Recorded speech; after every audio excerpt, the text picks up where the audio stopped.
사랑과 자비가 풍성하신 하나님 아버지, 만물을 하나님의 뜻 가운데 창조하여 주시고 그리스도의 형상으로 우리를 구원하여 주시며 성령 가운데 하나님의 착한 손길로 우리를 주님의 뜻 가운데 써주시며 인도하여 주심에 진심으로 감사를 드립니다. 그리스도 안에서 장성한 분량까지 함께 자라나는 믿음과 성결과 지혜의 충만함을 성령 안에서 우리에게 허락하여 주시옵소서. 매일의 상황 가운데 하나님 앞에 기도를 쉬지 않기를 원하며 주님의 지혜와 지식으로 말미암아 이 땅 가운데 승리하기를 간절히 원하고, 특별히 무엇보다도 세상 가운데 우리가 줄 수 있는 예수 그리스도를 증거하는 하나님의 복된 종들 되기를 간절히 원합니다. 주님의 교회가 믿음 안에서 평안으로 든든히 서갈 수 있도록 사랑의 남종과 여종들을 세워주시고 믿음 가운데 충만케 하여 주시옵소서. 말씀의 흥황함과 교회의 왕성함을 통해 마지막 때에 쓰임받는 하나님 이 땅의 지교회로 우리 언덕교회를 축복하여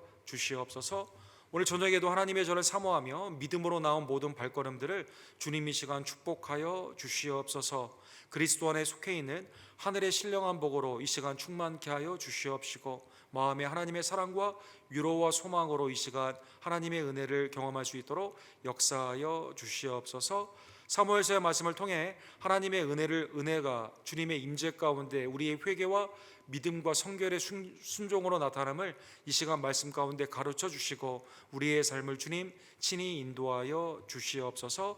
예수 그리스도의 이름으로 간절히 기도드립니다. 아멘.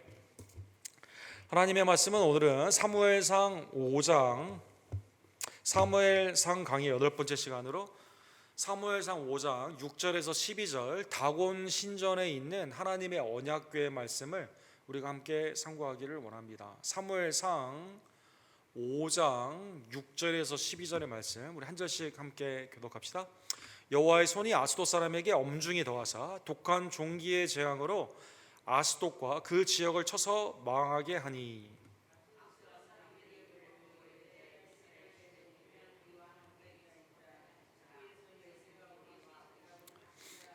이에 사람을 보내어 블레셋 사람들의 모든 방백을 모으고 이르되 우리가 이스라엘 신의 궤를 어찌하랴 하니 그들이 대답하되 이스라엘의 신의 궤를 가도로 옮겨가라 하므로 이스라엘의 신의 궤를 옮겨갔더니,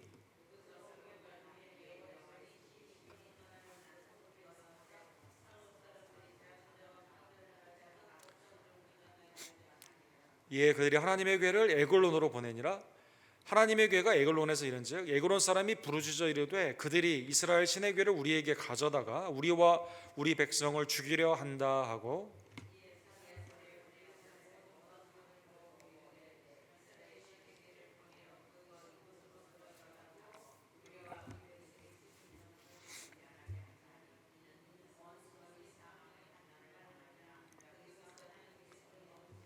같이겠습니다. 죽지 아니한 사람들은 독한 종기로 치심을 당해 성읍의 부르짖음이 하늘에 사무쳤더라. 아멘. 다곤 신전에 있는 하나님의 언약궤의 말씀을 우리가 함께 상고하기를 원합니다. 우리 민주주의에 있는 우리들에게는 그 왕국의 개념이 쉽게 잘 이해가 되지 않습니다. 이 킹덤 아니면 퀸덤으로 불리우는 왕국은 주권이 왕에게 있죠. 그래서 이 민주주의에 익숙한 우리들에게는 한 사람에게 주권이 이렇게 다 몰려 있다라는, 특별히 그 신구약에 나오는 하나님의 나라, 킹덤 오브 갓, 하나님의 왕국에 대한 개념이 잘 잡히지가 않습니다. 그런데 우리가 살고 있는 이 세상에는 아직도 왕국의 형태를 가지고 있는 많은 나라들이 있습니다. 그래서 여러분, 중동에 있는 여러 나라들도 있고 또 어떤 그 왕조의 형태로 독재의 형태처럼 되어 있는 그러한 나라들도 있고, 또 민주주의와 결합해서 왕권이 잘 보장되면서 계속 이어져 나가는 그러한 나라들도 있습니다. 유럽의 나라들의 대표적인 나라들을 생각해 볼 수 있는데, 그 중에 이제 그 영국을 생각해 볼 수가 있죠. 우리 내일이 퀸 엘리자베트, 그 엘리자베트 2세 여왕이 왕위에 즉위한 지가 70주년이 되는 그러한 날이라고 합니다. 그래서 이것을 플래티넘 주블리 이런 단어를 쓰더라고요. 그래서 주블리는 50 기쁨의 해인데 여기에 이제 더 플래티넘이 붙어가지고 20년을 더했으니까 지금 뭐 90 몇 세 아닙니까? 70년 동안 왕위에 재위를 하게 된 거죠. 70년의 왕위 동안에 사실 이 왕국이 이 여왕의 주권 가운데 형식적으로나마 이렇게 나아가게 되는데, 생각해 보시면 이 여왕 아래에 있는 나라들이 무려 54개국이나 됩니다. 영연방에 속해 있는 나라가 그렇게 됩니다. 영국만 치더라도 윈스턴 처칠부터 시작해가지고 지금 존슨 총리까지 14명의 총리가 이 가운데, 여왕은 안 바뀌었어요. 그러나 총리는 계속 바뀌는 거죠.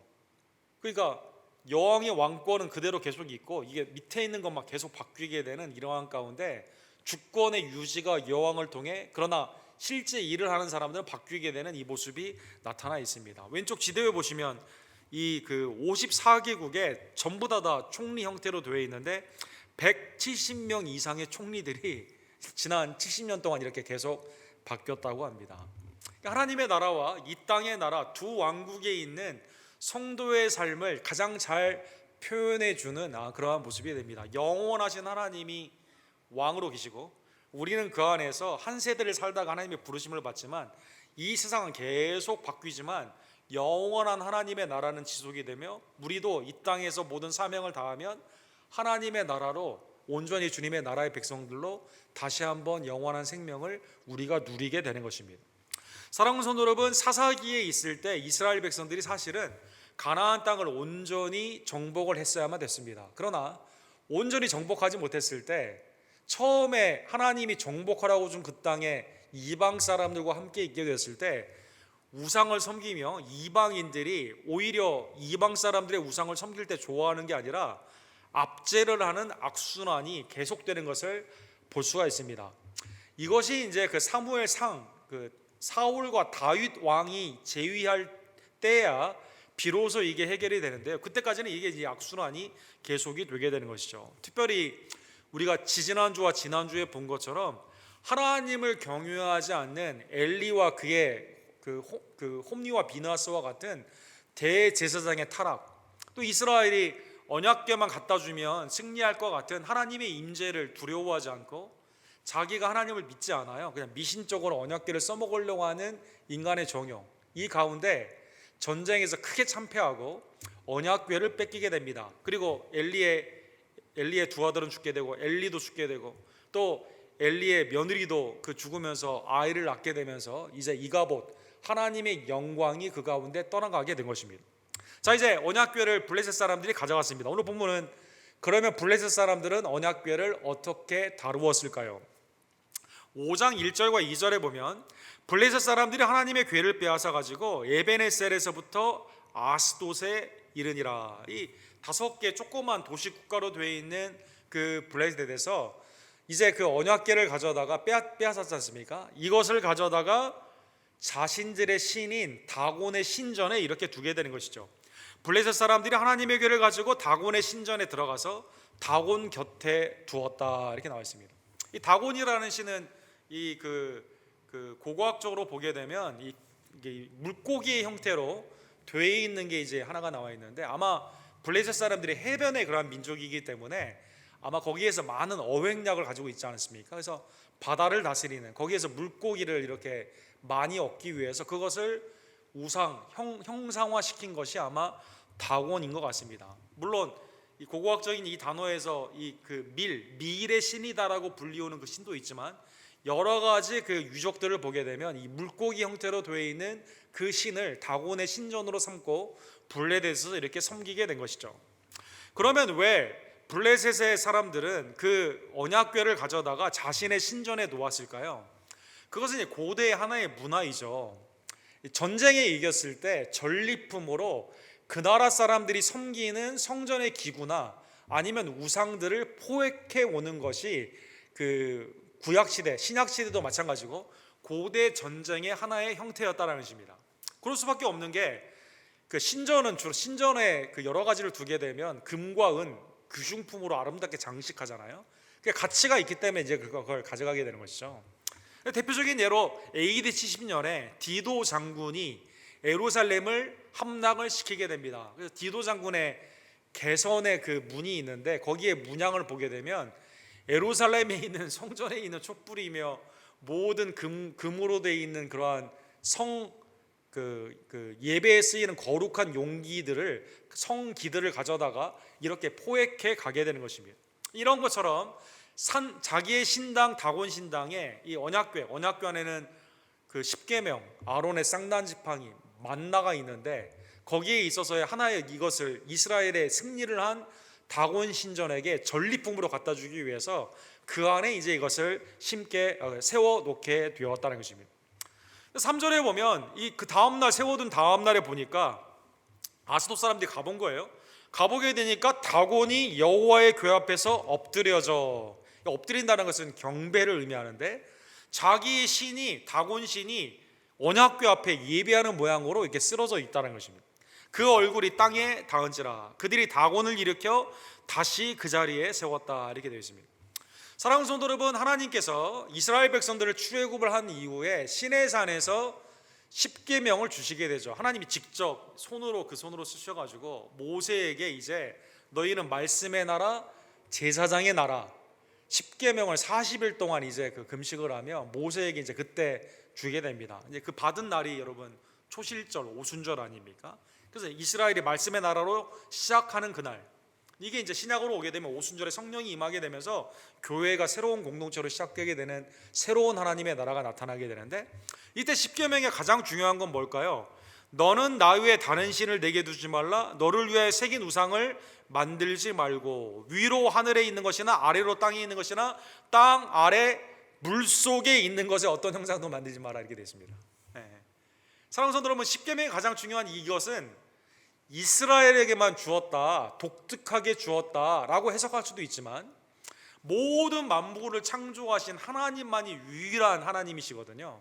그래서 우상을 섬기고 있는, 하나님을 알지 못하던 모든 나라들도 사실 불신 가운데 심판을 받기 때문에 오늘 본문의 이 사건은 십계명의 일반적인 명령, 그러니까 믿는 자뿐만 아니라 믿지 않는 자에게도 이 잣대로 심판을 받거든요. 그래서 이 하나님 앞에, 하나님의 임재, 그 언약궤로 표현되는 하나님의 임재 앞에 다른 신을 두게 되었을 때, 물에 있는 것으로도 물고기나 이런 것도 형상을 만들지 말라고 그랬거든요. 이 다곤을 심판하시는 하나님의 그 모습이다라는 것입니다. 그래서 심판을 이제 엎드려져 있는 이 그 다곤의 신전을 세웠어요. 우상을 세웠어요. 근데 그 다음 날 가보니까 이번에 또 엎드려져 있는 것입니다. 엎드려져 있는데 오늘 본문의 4절에 보시면 또다시 엎드려져 얼굴이 땅에 닿았고, 이 경배, 나는 아무것도 아니고 하나님만이 참신이라는 그 모습으로 지금 있는 거예요. 근데 이번에는 그 머리와 두 손목이 끊어져 문지방에 있고 다곤의 몸뚱이만 남았더라, 이렇게 되어 있습니다. 상징적인 사건이죠.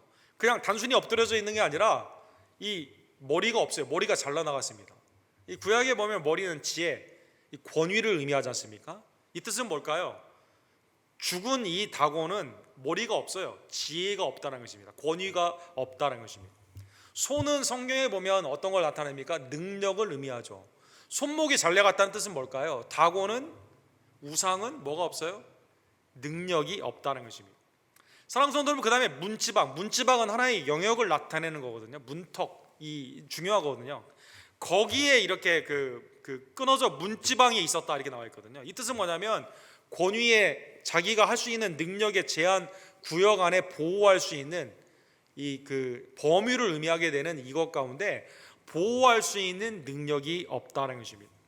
몸뚱이만 있으니까 머리도 없고 손도 없고 이게 문지방에 쓰러져 있다는 경계에서 아무런 의미를 주지 못하기 때문에 아무런 쓸모가 없다는 것입니다. 첫 번째는 오늘 하나님의 심판은 우상 그 자체에 대한 심판이 그 가운데 있습니다. 그렇죠? 우상, 인간이 만든 그 우상, 하나님이 그 우상을 다 심판하시게 되는 것입니다. 사랑하는 성도 여러분, 5절에 보면 이 일로 말미암아 블레셋에 하나의 이 풍습이 생기게 됩니다. 그러므로 다곤의 제사장들이나 다곤의 신전에 들어가는 자는 오늘까지 아스토렛에 있는 다곤의 문지방을 밟지 아니하더라. 여러분, 저희 집만 그런지 모르겠는데 저희 그 밥을 먹을 때나 아니면 방에 앉아 있거나 이럴 때 저희 할아버지가 저한테 옛날에 하신 말씀이 생각이 나는데, 문턱에 앉으면 안 된다. 문턱에 앉으면, 혹시 이런 말 들어보셨어요, 여러분? 여러분 집에서 하셨나요? 예. 문턱에 앉지 말라. 이런 말 많이 하셨어요. 문턱에 앉지 말라. 이 보면 여기도 아스도세 신전에 이 다음부터는 문턱을 안 밟아요. 넘어갑니다. 예. 예. 사랑하는 성도는 왜 그럴까요? 왜 문지방과 문턱을 왜 넘어가게 되었을까요? 아까 말씀한 것처럼 그것은 자기의 우상이 죽은 곳이거든요. 예. 이 문턱은, 사랑하는 성도 여러분, 고대 신전을 보게 되면 이 문턱이 매우 중요해요. 여기서부터가 이 문을 통과하는 이 집안에 있는 이 경계선이거든요. 여기서부터는 신전입니다. 그러니까 우리 성막이나 성전도 마찬가지고 고대의 신전 같은 데 보게 되면 여기서부터가 그 임재 가운데 나아가게 되는데, 여기에서 죽었어요, 자기의 신이. 그래서 자기도 여기 건들면 안 돼. 그래서 넘어가는 겁니다. 예. 우리나라 정서에서는 좀 다른 의미지만 이때부터 그래서 이 문턱을 그냥 넘어가게 되었다는 것입니다. 첫 번째는 하나님이 우상을, 머리를 자릅니다. 손을 자릅니다. 몸뚱이만 그 가운데 문턱에다 걸쳐 놓습니다. 아무런 보호의 능력이 없고 쓸모가 없는 우상임을 알려주셨다는 것입니다. 사랑하는 성도 여러분, 6절과 7절에 보면 이제 사람들이 깜짝 놀라게 되죠. 해석을 합니다. 여호와의 손이 아스돗 사람에게 엄중히 더하사 독한 종기의 재앙으로 아스돗과 그 지역을 쳐서 망하게 하니 아스돗 사람들이 이를 보고 이르되 이스라엘의 신에게를 우리와 함께 있지 못하게 할지라 그의 손이 우리와 우리 신 다곤을 친다 하고, 하나님이 다곤을 쳤어요. 그뿐만 아니라 우상 자체에 대한 심판뿐만 아니라 그 우상을 섬기는 자들을 그 가운데 심판하셨다는 것입니다. 다곤을 숭배하는 자에게 뭐가 생긴 거예요? 막 몸에 독한 종기가 생겼다, 이렇게 나십니다. 재앙이 막 생기게 되는 것이죠. 그래서 사람들이 알아요. 하나님의 언약궤 때문에 하나님이 우리를 다곤도 심판할 뿐만 아니라 우리에게도 지금 저주를 하고 있다, 치고 있다, 이렇게 말하는 거죠. 친다는 뜻은 손으로 친다는 거 아닙니까? 다곤은 손으로 못 쳐요. 손이 잘려나갔거든요. 근데 하나님은 능력의 손으로 그 가운데 심판하여 주시게 되는 것이죠. 사랑하는 성도 여러분, 출애굽기에 보면 하나님께서 이스라엘은 구원하여 주시고 바로에 속해 있는 하나님을 대적하는 우상의 이집트는, 애굽은 심판하여 주시게 됩니다. 그 중에 세 번째 재앙에 이 티끌을 탁 치게 되니까 이게 이가 돼가지고요, 짐승이가 막 들어가고 사람들이 막 가렵게 되는, 몸에 피부병이 생기는 그 일이 일어나게 되죠. 이거를 이제 그 바로의 밑에 있는 마술사들로 흉내를 내거든요. 근데 흉내를 내는데 안 됩니다. 그러면서 이렇게 말합니다. 이는 하나님의 권능이니라, 이렇게 말합니다. 이는 하나님의 권능이니라. 마술사들도 깨닫게 된 거예요. 애굽의 마술사들도 뭐 뱀으로 변하게 하는 그 흉내내는 것은 기초적인 건 했지만 하나님의 권능 앞에는 자기가 아무것도 아닌 것을, 자기의 속임이 드러나는 것을 깨닫게 되고 하나님의 심판을 인정한 것처럼 오늘 보면 6절과 7절에 아스돗에 있는 블레셋의 신전에 드나드는 사람들이 아는 겁니다. 다곤은 아무것도 아니고 하나님은 실제 살아계셔서 우리를 치고 계시기 때문에 빨리 어떻게 해야 돼요? 아스돗 신전에서 빨리 너희가 다른 데로 데리고 가라라는 것입니다. 자, 그래서 오늘 본문의 8절에 보면 이제 블레셋 지도자들이 모이게 되는 것이죠. 함께 모였어요. 그럼 어디로 해야 되냐 생각하니까 우리가 이스라엘의 신의 궤를 어찌하랴 라고 하니까 신의 궤를 가드로 옮겨라, 이렇게 말합니다. 아마 가드에는 이 다곤의 신전, 그 아스돗의 가장 큰 신전이 있었고 가드에는 그런 게 없었던 것 같아요. 지도에 보시면 블레셋의 경계가 이렇게 해변에 있지 않습니까? 이 해변에 철기 문명을 받아들이고 신장이 장대해가지고 여기에 이제 골리앗과 같은 큰 사람들이 있는 그런 거지. 전쟁은 굉장히 잘해요. 근데 이 나라가 특이한 게 있어요. 거기에 보면 5개의 도시가 있는데 이게 도시국가입니다. 도시국가. 그러니까 그 나라가 중앙 체제로 되어 있지 않고요, 지방 정부처럼 5개 이렇게 나눠져 있거든요. 그래서 에글론에서 가드로 밑으로 이렇게 내려오게 되죠. 또 왼쪽에 보시면 아스돗, 아스글론, 그 다음에 가자, 이 5개의 도시국가인데 무슨 생각을 하냐면 일단 우리에게서 벗어나서 다른 도시 가드에 그냥 갖다 줘 라고 이렇게 말을 하는 것입니다. 사랑하는 성도 여러분, 이 대책이 성공했을까요? 아마 제한적인 하나님의 테라토리, 다곤 신전 안에서는 이렇게 했지만 또 아스돗의 아스도드에서는 우리에게 이렇게 재앙을 내렸지만 가도로 가면 아마 이 일이 없을 것이다라는 이 하나님의 임재의 제안을 아마 생각했던 것 같습니다. 그런데 오늘 본문의 9절에 보면 하나님의 심판은 장소에 구애받지 않습니다. 9절에 보면 그것을 옮겨간 후에 여호와의 손이 심히 큰 환난을 그 성읍에 더하사. 가드에 뭐가 내렸어요? 더 심한 하나님의 심판이 내리게 된 거죠.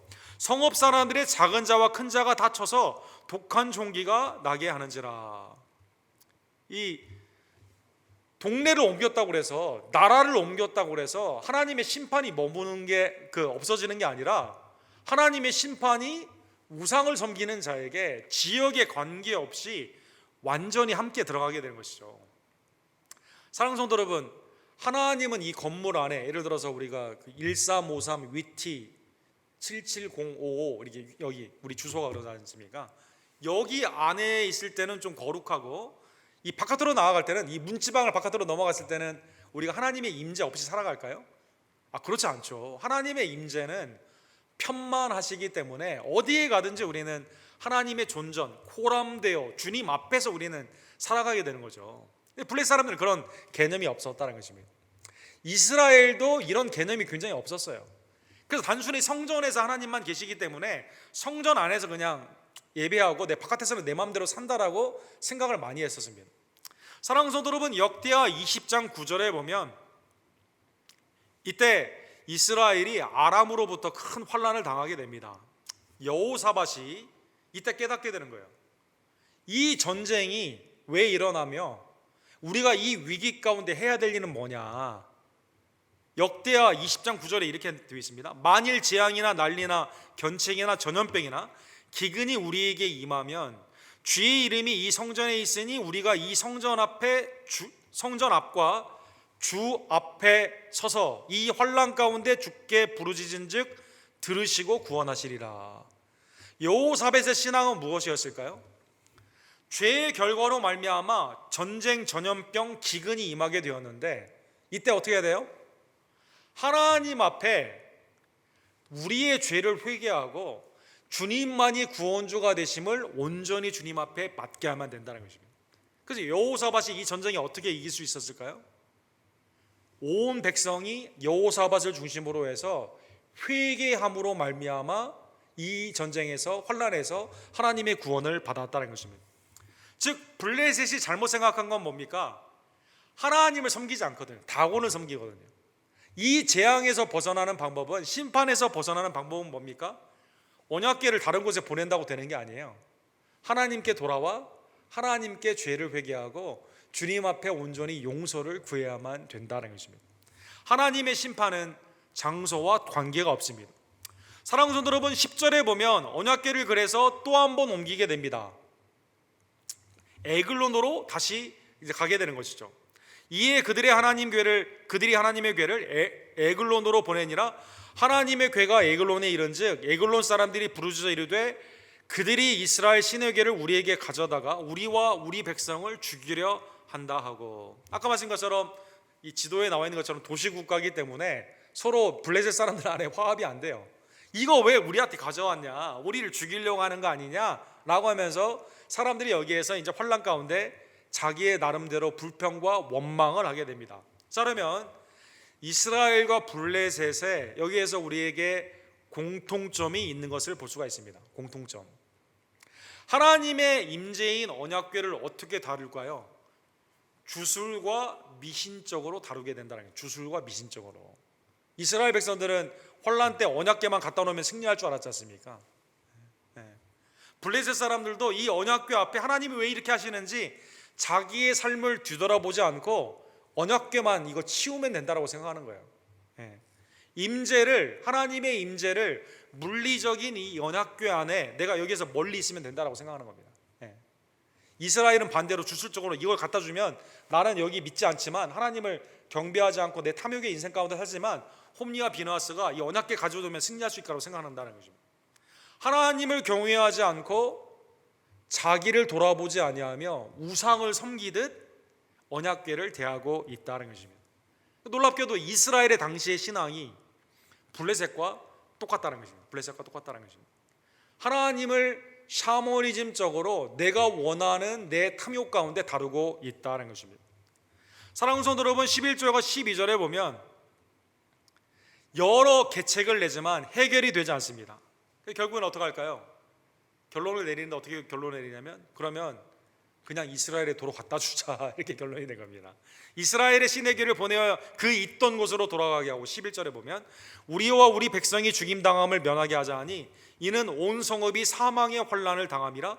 거기서 하나님의 손이 엄중하심으로 죽지 아니한 사람들은 독한 종기로 치심을 당해 성읍의 부르짖음이 하늘에 사무쳤더라. 언약궤를 돌려보내게 된 것이죠. 하나님의 임재 가운데 있는 그 언약궤 앞에 나를 돌아보고 하나님께 돌아오는 회개의 기회로 사망의 환난 가운데서 돌이켜야 되는데, 여기에 대한 마지막 생각은 뭡니까? 내가 돌아가는 게 아니라 언약궤를 돌려주면 되겠다라고 생각을 하게 되는 것이죠. 나중에 어떻게 될까요? 그 다곤 신장에서 삼손을 통해서 하나님이 블레셋을 심판했을 때 그 경고를 들었을 때 돌아오지 않았지 않습니까? 또 오늘 본문에 이러한 종기가 나고 사람들이 죽었을 때 사망의 환난에서도 돌아오지 않지 않습니까? 다윗을 통해 나중에 이제 블레셋이 이제 멸절하게 되고, 오늘날 블레셋을 찾아보기가 어려운 이 나라가 완전히 하나님 앞에 돌아오는 기회를 놓치게 됨으로 말미암아 하나님의 심판을 받게 되는 것이죠. 사랑하는 성도 여러분, 시편 9편 8절에 보면 하나님의 심판은 온 세상에 임하게 됩니다. 시편 기자가 다윗이 이렇게 말하죠. 공의로 세계를 심판하시며 정직으로 만민에게 판결을 내리시리로다. 이스라엘을 심판하신 하나님이 블레셋은 심판 안 하시겠습니까? 당연히 하죠. 자기 백성도 우상을 섬길 때 심판하는 하나님이 계속 우상을 섬기는 블레셋은 당연히 심판하신다는 것입니다. 아무리 성읍의 부르짖음이 하늘에 사무친다 하더라도 온전한 회개가 아니면 하나님의 심판을 거두어 갈 수가 없다는 것입니다. 자, 오늘 본문에 다곤 신당에 있는 언약궤 이 사건, 하나님은 우상을 철폐하십니다. 우상을 섬기는 자들을 심판하십니다. 장소와 관계없이 우상을 숭배하는 자는 하나님은 심판하신다는 것입니다. 오늘 본문의 말씀을 통해 여러분과 제가 하나님은 자비와 긍휼의 구원의 하나님이실 뿐만 아니라 준엄하신 심판의 하나님이심을 우리가 온전히 깨달으며 하나님을 경유하는 복된 마음이 여러분과 저에게 있기를 간절히 원합니다. 내가 하나님을 통해 나의 정욕을 관철시키는 도구로 사용하는 것이 아니라 하나님이 내게 주신 그 은혜를 기억하며 언제나 주님의 임재 앞에 성결의 삶으로 나아가는 주의 종들 되기를 간절히 원합니다. 신명기 28편 63절에 보면 모세는 마지막 설교에서 두 번째 세대에 이렇게 말하죠. 여호와께서 너희에게 선을 행하시고 너희를 번성하게 하시기를 기뻐한 것 같이. 자, 이제 이것은 축복이죠. 그리심산에서 있었던 축복입니다. 너희가 순종하게 되면 나가도 들어와도 앉아도 일어서도 집이나 밭에서 다 복을 받습니다. 너만 복을 받을 뿐만 아니라 너의 자녀도 복을 받고 너의 광주리도 복을 받습니다. 그러나 느보산에서 하나님이 이 모세를 통해 그러나 우상을 섬기게 되면 어떻게 됩니까? 이제는 여호와께서 너희를 망하게 하시며 멸하시기를 기뻐하시나니, 이렇게 됩니다. 순종 가운데 하나님을 섬기면 하나님은 모든 것을 공급해줘요. 그러나 우상을 섬기게 되면 하나님은 하나님은 심판 가운데 우리를 멸절하신다는 것입니다. 너희가 차지할 땅에서 뽑힐 것이니라. 사랑하는 성도 여러분, 미국은 청교도의 전통 위에 세워졌죠. 그런데 이제 18세기에 들어가게 되면서 건국 이후에 이제 건국이 얼마 되지 않은 그때 벌써 이제 교회 근처에 막 술집이 생기게 되고 미국 동부에 이런 일이 생기게 됩니다. 이 교회 주일 성수는 당시에 예배가 보통 3시간이었고, 그다음에 이제 오후까지 예배를 드리고 밥을 먹고 오후까지 이제 보통 이제 교회 안에 늘 있었는데, 이제 그 예배에 참석하지 않는 사람들이 점점 늘어나기 시작합니다. 이때 이제 굉장히 유명했던 대각성 운동을 일으킨 한 목사님이 계셨습니다. 이분의 이름이 조나단 에드워드라는 목사님인데, 이분 굉장히 미국에 가장 영향력이 있었던 사상가 중에도 한 명이죠. 이분이 자기 교회에서 이 설교를 하게 되었는데, 그 설교가 그 대각송 운동, 회개 운동 가운데 기폭제가 되는 설교가 됩니다. 그 설교의 이름이 뭐냐면 진노하시는 하나님의 손에 있는 죄인이다. 영어로는 Sinners in the hand of angry God. 하나님이 angry, 화가 나 있어요. 진노 가운데 하나님의 손 안에 있는 죄인이다는 것입니다. 그래서 여기에서 하나님의 지금 심판의 화살이 지금 거의 이렇게 딱 놓고 있거든요. 근데 죄인은 그 화살이 나한테 오는 줄도 모르고 죄악 가운데 있는 거예요. 사랑하는 성도 여러분, 당시의 죄악이라고 하는 것이 지금 21세기의 죄악하고는 비교할 수 없을 정도로 매우 단순한 겁니다. 단순한 거, 여러분. 조나단 에드워드 목사님의 설교에 보게 되면 왜 예배 시간에 조냐, 막 이런 거 얼마나 큰 죄악으로 다루는지. 주일 성수 한 번 안 하면 뭐 그거 굉장히 큰 죄악이고. 근데 이제 왜 교회마다 교회 근처에 술집이 생기냐, 술집이 생기냐, 이런 것부터 시작해가지고 지금 생각하면 여러분 우리 마당만 들어가게 되면 저쪽에도 룸사롱도 있고, 그죠? 소주 염가 판매하면서 큰 사인도 있고, 여러분 온갖 것, 우리 주위에는 막 온갖 그게 많이 있지 않습니까? 우리 교회 그 와이파이 시그널 보시면 우리 교회 시그널은 되게 약한데 옆에 있는 그 YAMANG 이게 막 굉장히 세지 않습니까? 여러분 발음 나는 대로 그냥 했습니다. 여러분 그거 조심하셔야 됩니다. 그거 그런 술집에 있는 게 더 막 세지 않습니까? 오늘날의 그런 현상과 비슷하죠. 이 에드워드 목사님이 뭘 강조한 거예요? 성도들이 착각한다는 것입니다. 주님은 언제나 내가 회개하면 되는, 내가 지금 죄를 짓더라도 내가 언제든지 돌아갈 수 있는, 그래서 죄를 계획하고 회개를 계획하는, 그렇죠? 주님이 용서와 자비 하나님이시기 때문에 내가 언제든지 죄를 지어도 주님 앞에 돌아가면 된다라는 생각 가운데 지금 죄를 짓고 있는 거예요. 이런 패턴 가운데 착각하지 말라고. 하나님의 화살이 지금 우리를 향해 쏘고 있습니다. 심판의 그 화살이 오고 있어요. 우리는 하나님의 손에 있는데 그 화나신 하나님의 손 가운데 심판을 받기에 지금 합당하도록 우리가 그 죄 가운데 우리가 있다는 것이죠. 오늘 본문의 말씀을 깨달으면, 그래서 사랑하는 성도 여러분, 주님의 임재 앞에 있는 우리들이 하나님의 임재를 나의 정욕 가운데 사용하는 것이 아니라 준엄하신 심판주 하나님 앞에 언제나 나의 죄를 뒤돌아보며 거룩하신 하나님 앞에 내가 그리스도를 통해서만 온전히 나아감을 다시 한번 깨닫고 주님이 기뻐하시는 성결의 일 가운데, 선한 일 가운데 온전히 나아가는 주의 종들 되기를 간절히 원합니다. 본문을 통해 사랑하는 성도 여러분, 우리는 블레셋 사람과 마찬가지로, 이스라엘 사람과 마찬가지로 우상을 섬기던 자였지만, 그러나 하나님이 독생자 예수 그리스도를 통해 우리를 주께로 돌이키시는 그 은혜에 감사하는 주의 종들 되기를 간절히 원합니다. 데살로니가전서 1장 9절에 보면 바울 사도가 구원을 이렇게 설명하죠. 데살로니가 교회를 향해서 이렇게 말합니다. 그들이 우리에 대하여 스스로 말하기를 우리가 어떻게 너희 가운데 들어갔는지와. 자, 데살로니가 교회는 칭찬받는 교회였어요. 그죠? 믿음의 역사, 사랑의 수고, 소망 가운데 있는 인내로 아주 칭찬받는 교회였습니다.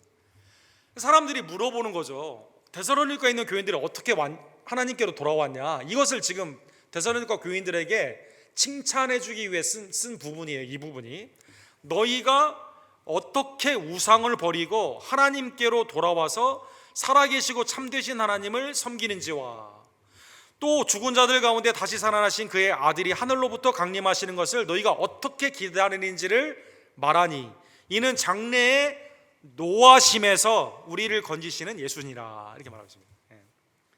데살로니가전서 1장 9절에서 10절에 보면 여러분과 제가 어디에서 구원을 받은 거예요?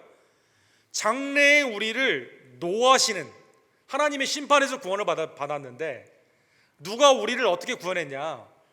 우상 가운데 있는 우리들이 우상을 버리고 하나님께로 돌아오는 그것은 오직 예수 그리스도의 속죄의 은총이다라는 것입니다. 속죄의 은총이다라는 것입니다.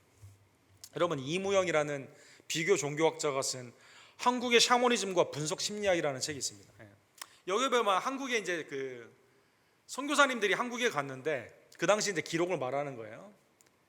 그렇게 찢어지게 가난한데 무당이나 점 보는 집이 얼마나 많은지, 그렇죠? 당시에 무당과 점 보는 사람들은요 엄청나게 비싼 옷을, 비단 옷을 입고 다녔다고 합니다. 전국에 복음을 들고 가게 되면 어느 동네에 가든지 우상 섬기는 자들하고 점 보는 사람, 아니면 굿하는 사람, 이 사람들이 거기에 지주노로 타는 거예요.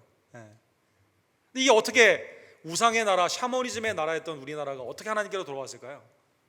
예수 그리스도의 복음으로 돌아왔다는 거예요. 예수 그리스도의 복음으로. 여러분과 저도 우상 가운데 나아갔는데 우리를 거기에서 우상을 버리고 어떻게 하나님께로 돌아오게 합니까? 성령 안에 있는 회심, 복음 가운데 있는 은혜로 말미암아 우리가 그 가운데로 돌아왔다는 것입니다. 그러기에 사랑하는 성도들, 오늘 본문의 말씀을 적용하며 베드로전서 4장 3절에 있는 말씀처럼 믿지 않았을 때는 그렇게 한 게 족하기 때문에 이제는 여러분과 제가 어떻게 해야 될까요? 오직 예수 그리스도를 순종하는 주의 종들 되기를 간절히 원합니다. 베드로전서 4장 3절에 보면 너희가 음란과 정욕과 술 취함과 방탕과 향락과 무법한 우상 숭배를 하여 이방인의 뜻에 따라 행하는 것은 지나간 때가 족하더라. 지나간 때가 족하더라. 다시 점이나 굿, 다곤, 나에게 모든 생업의 축복을 준다고 하는 다른 탐욕의 우상을 섬기는 것이 아니라, 전에는 그랬지만 그러나 이제는 나를 위해 죽으시고 부활하신 예수님만을 섬기는 주의 종들 되기를 원합니다. 예수님은 예수님은 우리의 목자고 우리의 그의 양인데, 성도의 개념을 요한복음 10장 4절과 5절에 이렇게 말씀하십니다. 자기 양을 다 내놓은 후에 앞서가면 양들이 그의 음성을 아는 거로 따라오되 타인의 음성은 알지 못하는 거로 타인을 따르지 아니하고 도리어 도망하느니라. 그렇죠? 세상의 미혹, 사탄의 미혹이 우리를 부를 때, 그렇죠? 거기는 응답하지 아니하고, 왜? 음성이 안 들리거든요. 그러나 성령 가운데 있는 예수 그리스도의 목자됨의 그 인도하심의 음성에는 우리가 민감하여 주님을 온전히 쫓는, 나의 옛삶을 자꾸 끌어들이는 사탄의 미혹의 소리는 내가 죽었기 때문에 듣지 아니하고 나에게 새 생명을 주신 예수 그리스도의 음성에만 순종하는 주의 종들 되기를 간절히 원합니다. 살아계신 하나님, 유일하신 하나님, 우상은 목이 없고 손목이 없고 문턱에 걸쳐 앉은 죽음이지만, 그러나 나를 위해 새 생명의 은혜를 주신 영원한 생명의 그 하나님 앞에 오직 예수 그리스도를 섬기며 나아가는 충성스러운 주님의 성도들 되기를 간절히 원합니다. 기도합시다. 사랑과 자비가 풍성하신 하나님 아버지, 오늘 말씀을 통해 하나님만이 유일한 살아계신 우리가 섬겨야 되는 그러한 하나님이심을 깨닫게 해주심에 진심으로 감사를 드립니다. 창세전에 우리를 택하여 주시고 그리스도를 통해 속량하여 주시며 성령을 통해 거듭나게 해주시는 하나님의 놀라운 주권과 자비하심에 진심으로 감사를 드립니다. 전에 정욕과 또 우상을 섬기던 이방인과 같은 삶의 습관은 이제는 버리고 하나님 안에서 이제 예수 그리스도의 목자됨을 깨달으며 주님이 우리를 어디로 인도하시든지 간에 그 음성에 듣고 순종하는 하나님의 순한 착한 종들이, 착한 양들이 될 수 있도록 하나님 역사하여 주시옵소서. 믿음 안에서 우리 교회가 이 땅 가운데서 하나님의 임재 가운데 기뻐하며 그리스도의 생명의 향기로 어디에 가든지 주님의 임재 가운데 생각하고 말하고 행하는 주님의 복음의 유익한 종들 되기를 간절히 원합니다. 예배에 나온 모든 종들에게 이러한 복된 은총과 능력을 성령님 이 시간 허락하여 주시옵소서. 예수 그리스도의 이름으로 간절히 기도드립니다. 아멘.